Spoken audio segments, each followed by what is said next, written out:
turminha do primeiro AB. Hoje nós vamos estudar a aula 21, página 209, propriedades periódicas. Embora na apostila esteja uma aula, nós vamos dividir essa aula, porque ela é muito comprida, em duas partes, tá bom? Eu vou colocar a parte teórica e na próxima parte, a segunda parte, nós vamos fazer os exercícios, tá? Senão não dá, vai ficar muito comprida a aula. Então vamos lá ver. Propriedades periódicas são aquelas que se repetem na tabela periódica. É diferente, por exemplo, de propriedades aperiódicas. Então, por exemplo, o número atômico. Número atômico, vocês estão lembrados que na tabela periódica os elementos químicos estão classificados em ordem crescente de número atômico. Número atômico 1, 2, depois 3, 4, 5, 6, 7, 8, 9, 10, 11, 12. Então veja que não há repetição desse número atômico.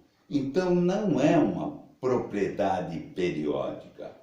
Periódica é o que se repete.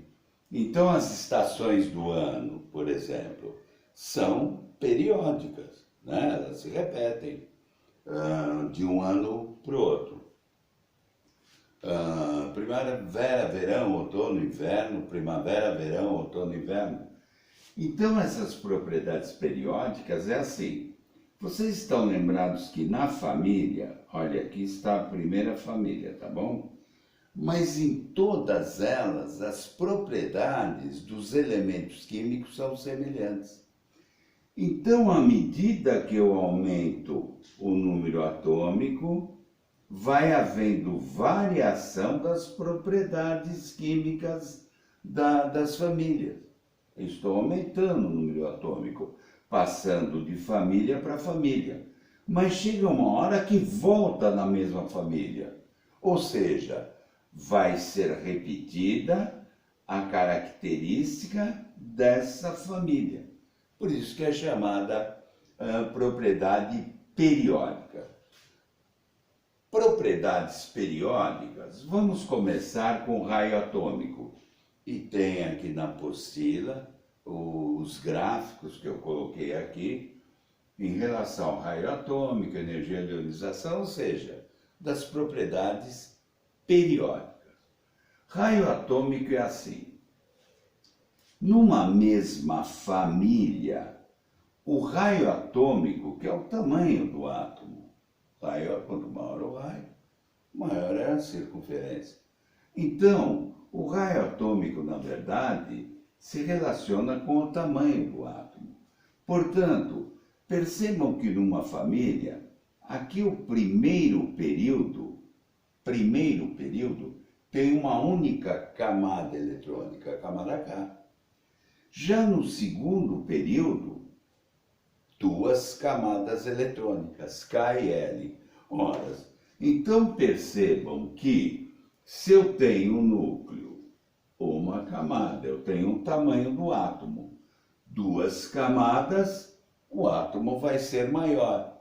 E assim até chegar no sétimo período. Vocês estão lembrados que período representa o número de camadas, né? Então, uma camada, duas camadas, três camadas, quatro camadas e assim por diante, tá bom?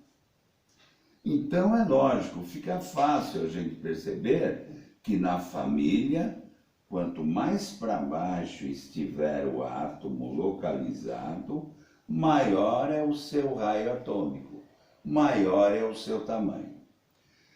Quanto ao período, por exemplo, eu peguei aqui o período, o quarto período. No período, o tamanho do átomo cresce para a esquerda, para cá. Então, quanto menor o número atômico, no mesmo período, maior é o tamanho do átomo. Então vamos colocar aqui, por exemplo, Eu tenho aqui um átomo A e aqui eu tenho um átomo B, de qualquer família, tá? O importante é a gente perceber o seguinte, que o átomo A é maior do que o átomo B. Olha lá, ele está para cá, ele tem número atômico menor do que do átomo B. Então, o tamanho na família de cima para baixo, quanto mais para baixo, maior é o átomo. E no mesmo período, ele cresce para a esquerda. Quanto menor o número atômico, maior é o átomo, tá? Eu coloquei aqui o quarto período, por exemplo. Veja que tanto A como B, que pertencem ao quarto período, eles apresentam 4 camadas, K, L, M, N. Portanto, eles deveriam ter, teoricamente, o mesmo tamanho. Então, por que ocorre aumento do tamanho aqui para a esquerda? Pelo seguinte, o átomo A, vamos supor aqui que ele tenha 20 prótons. E vamos supor que o átomo B tenha 35 prótons. Notem que tanto um quanto o outro têm o mesmo número de camadas. Ao redor do núcleo, 1, 2, 3, 4.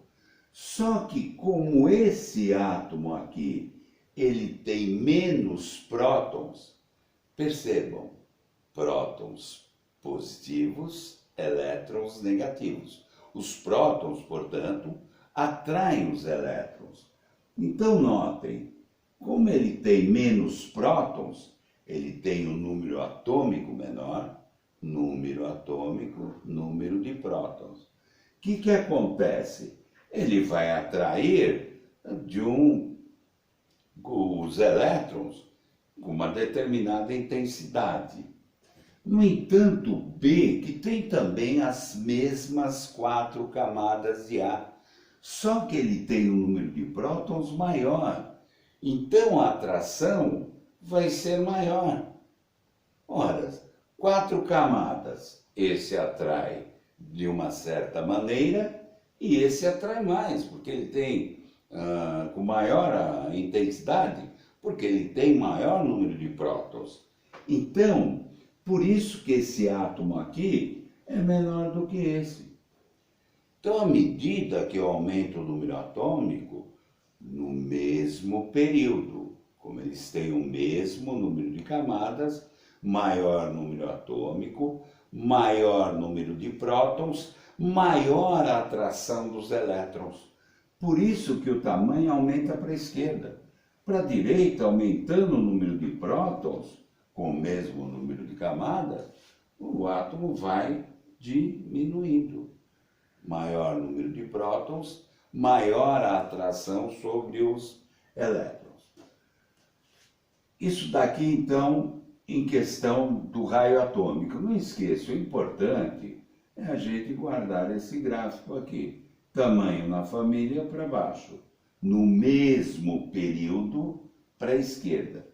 Então, vocês perceberam que os maiores átomos estão aqui situados?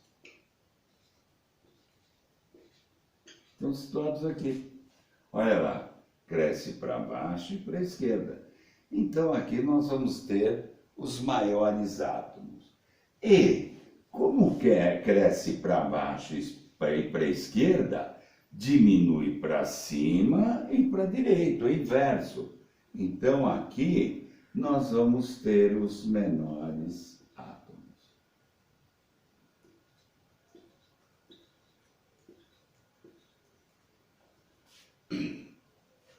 Energia de ionização é a energia necessária para retirar um átomo, um elétron do átomo. Então, vamos ver aqui. Eu tenho um átomo aqui, olha. e tem um átomo aqui.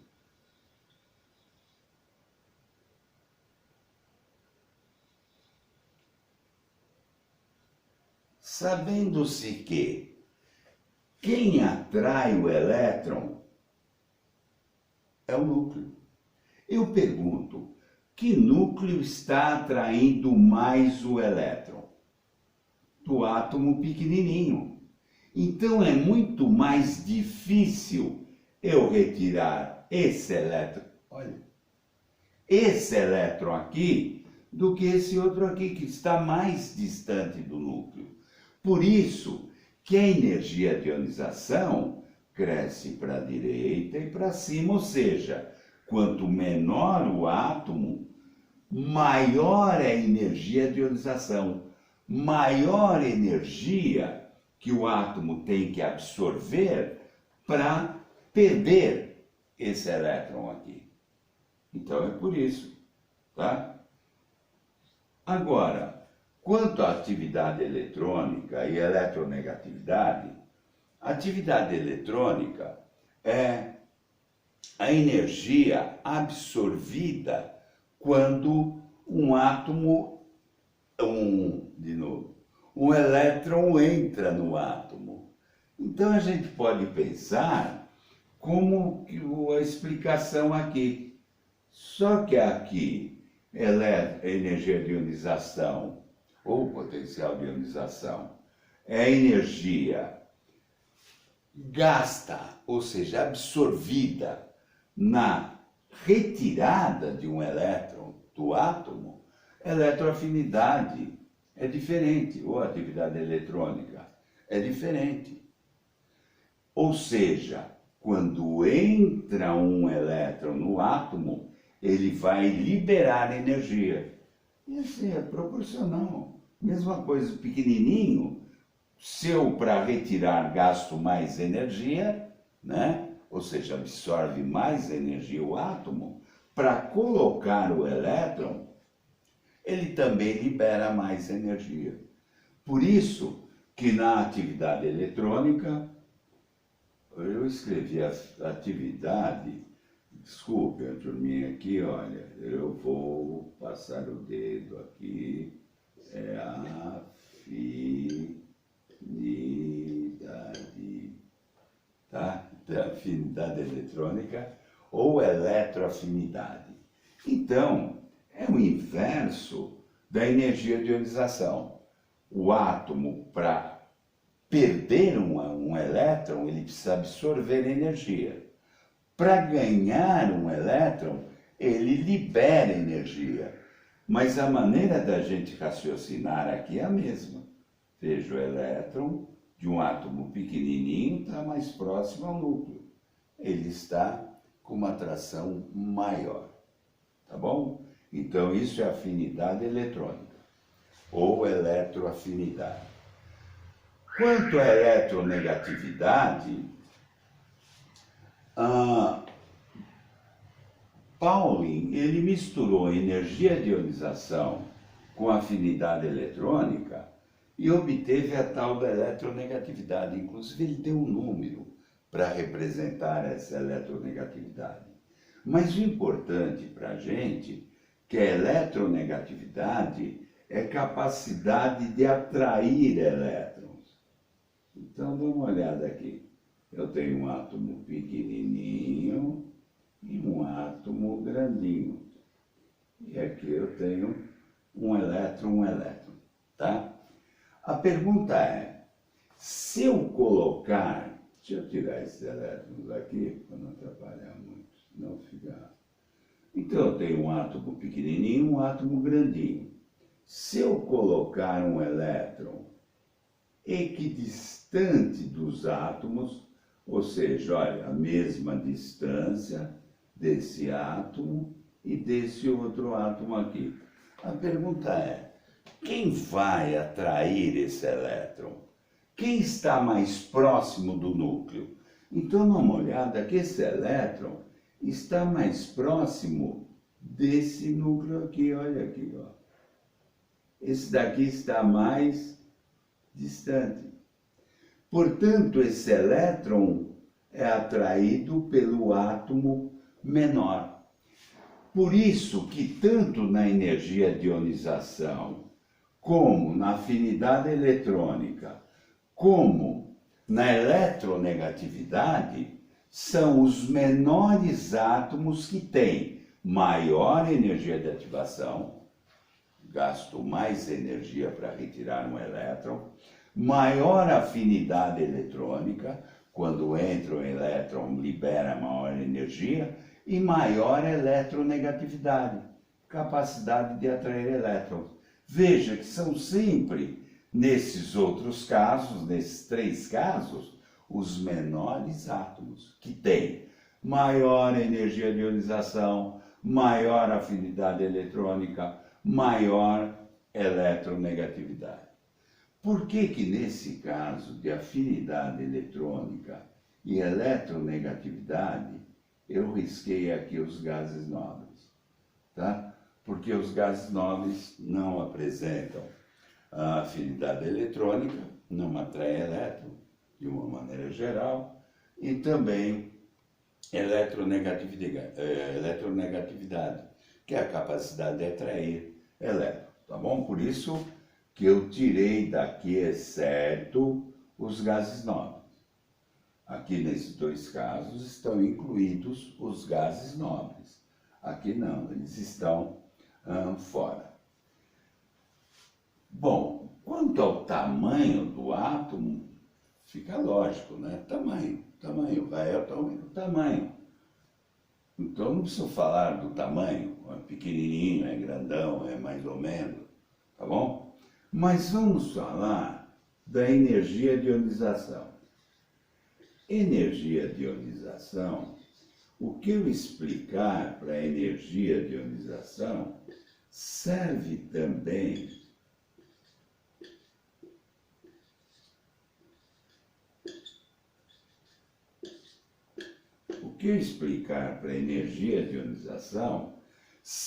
também para afinidade eletrônica. Só vamos lembrar, aqui, quando sai um elétron, o átomo tem que absorver energia. Quando entra um elétron, o átomo libera energia. São processos opostos. Mas a explicação é parecida, mas vamos repetir. Para entrar um elétron no átomo, o átomo ele perde energia, ele gasta energia. Energia absorvida.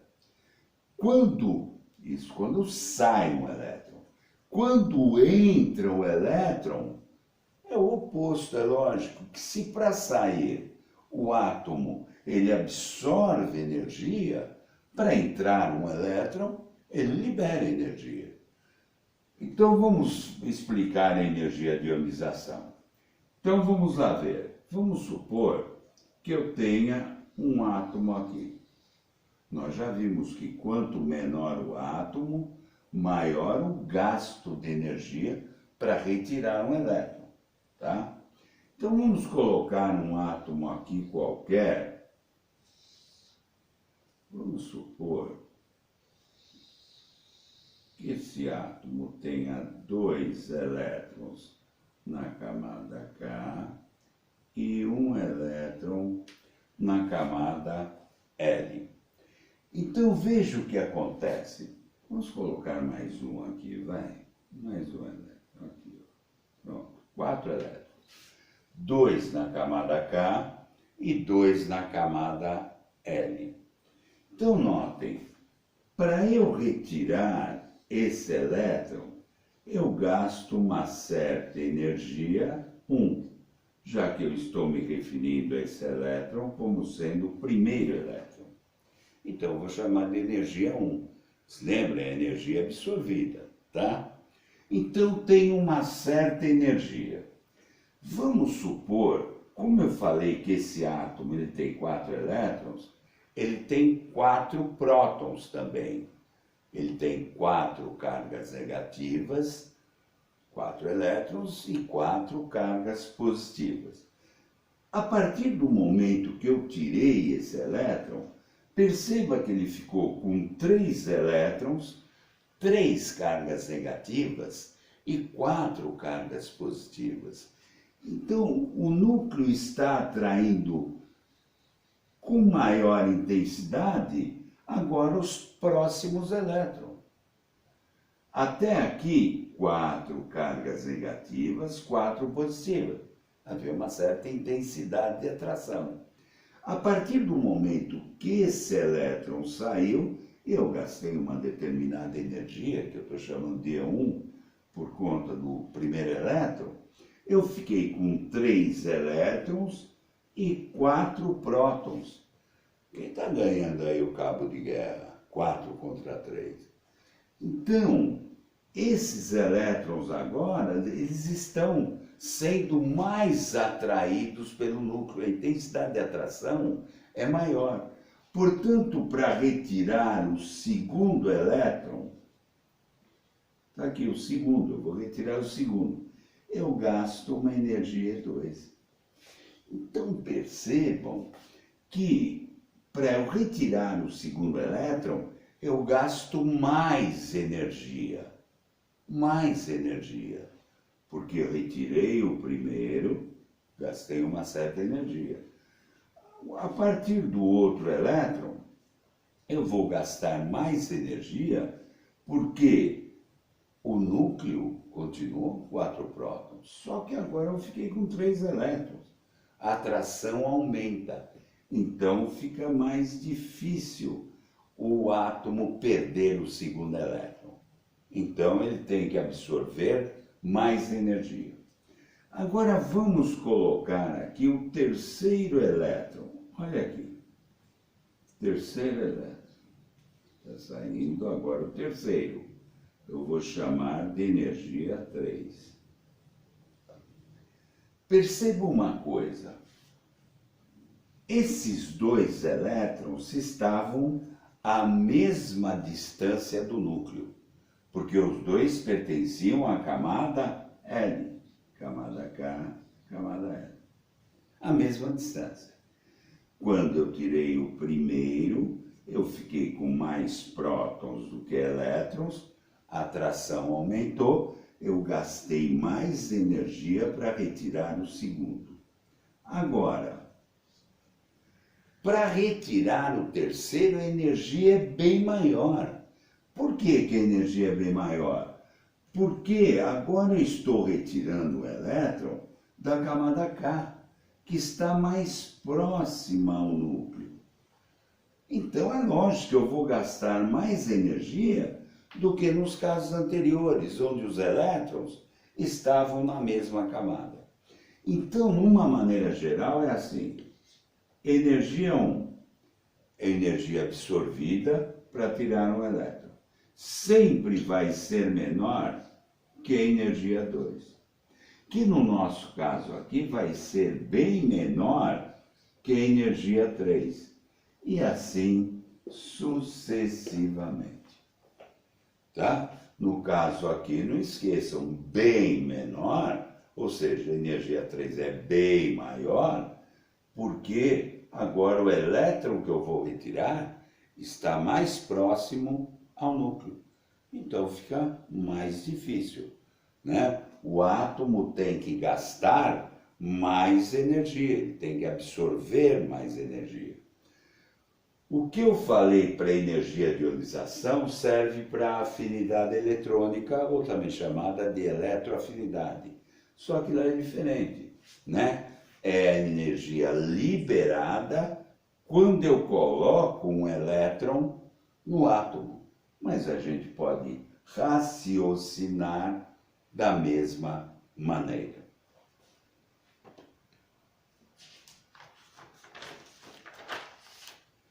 Então, o que a gente tem que saber aqui, vocês têm que guardar, é o seguinte. Quanto ao tamanho, quanto mais para a esquerda e mais para baixo, maior é o átomo. Portanto, os maiores estão aqui. Se os maiores estão aqui, os menores estão aqui. Quanto à energia de ionização, eu falei que quanto menor o átomo, maior a energia eu vou gastar para retirar um elétron desse átomo. Por que mesmo? Porque ele está mais próximo do núcleo, que é o núcleo que atrai os elétrons. E vimos aqui também que à medida que eu vou retirando elétron, eu vou cada vez precisando de mais energia. Então, o primeiro elétron, o átomo absorve uma certa quantidade de energia. No segundo, a quantidade é maior. No terceiro, maior e assim por diante. Mesma coisa para eletroafinidade ou afinidade eletrônica. Olha lá, ocorre com os menores também. Os menores também eles vão atrair elétron muito mais facilmente que os maiores. Tá? E também para eletronegatividade. Se eu colocar um elétron equidistante dos átomos, de dois átomos, olha lá, a mesma distância entre os dois átomos. Só que como esse átomo é pequenininho, esse elétron aqui está mais próximo do núcleo. Então, quem é que vai atrair o elétron? O menorzinho. Isso é eletronegatividade, capacidade de atrair elétrons. Então, notem que tanto energia de ionização, afinidade eletrônica e eletronegatividade ocorrem sempre com os menores átomos. Tá? Existe aqui uma outra propriedade chamada de eletropositividade. Enquanto a eletronegatividade é a capacidade de atrair elétron positividade é o inverso, é a capacidade de perder elétrons. Então, se eu tenho um átomo grande e um pequenininho, quem é mais fácil de perder elétron? O grande ele está sendo menos atraído pelo núcleo. Então, eletropositividade ocorre com os maiores átomos. Então, são essas as 4 propriedades eletrônicas, propriedades periódicas, né, que nós tínhamos que tudo estudar. Então, é importante que vocês tenham em mente esses gráficos aqui. Tamanho, família, para baixo. No período é para a esquerda. Energia de ionização, afinidade eletrônica e eletronegatividade ocorrem com os menores átomos. Eu vou dar um exemplo aqui para vocês. Assim, olha. Eu vou colocar 3 átomos aqui e vou pedir para vocês colocarem em ordem crescente de raio atômico, de tamanho. Então, deixa eu me ver aqui. Eu vou colocar, por exemplo,